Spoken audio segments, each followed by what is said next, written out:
This is from your lab assignment, section 3.5, problem number 2. In this problem, we want to find dy dx by implicit differentiation. Now, implicit differentiation is assuming that you have your x's and y's kind of mixed involved here, and y is probably going to be composed with another function. So in this case, y is being raised to the 4th power, and so finding y prime will need implicit differentiation. So when we're finding y prime or dy dx, we're going to consider y to be a function of x. So we're going to pretend that y is a function of x. We can actually write f of x if we want. It means that whenever we take the derivative, it's calculated from an expression that includes the variable y as a chain rule, and require that we multiply whatever we get by the derivative of the inside function, and the inside function is y. So in this case, y is composed with the power function something squared, and so the derivative of this is going to be 2 times whatever that inside is, 2y, and then the chain rule tells us that we need to take the derivative of the inside.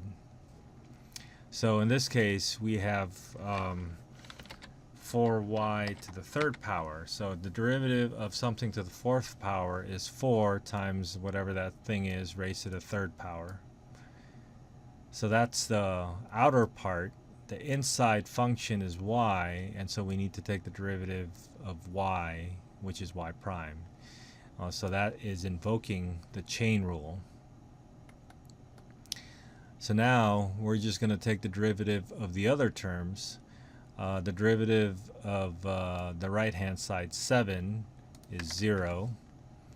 And then on the left hand side, the derivative of x to the 7th is just 7x to the 6th power.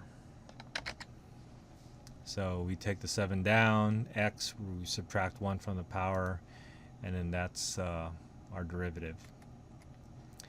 So by taking the derivative of the left-hand side, we're going to get this expression 7x to the 6th power plus the derivative that we found earlier, the derivative of y to the 4th is 4y cubed times y prime. So this is the whole left-hand side. The right-hand side is the derivative of a constant, which is 0. So now our task is to solve for this. If we rearrange this, we basically will subtract out a 7x to the 6th power. And then we're going to divide out by this expression. So we're going to keep our minus 7x to the 6th power. And then we're going to divide that by, whoops, let's put our fraction down properly.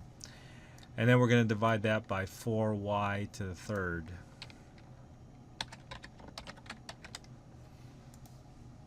And so this should be the expression that we want for our derivative. And notice that our derivative has x's and y's in there. That's because our original function was an implicit function, and so whenever we're doing implicit differentiation, there's a very good chance that your solution, your result, will have x's and y's mixed in. Okay, so that is our problem.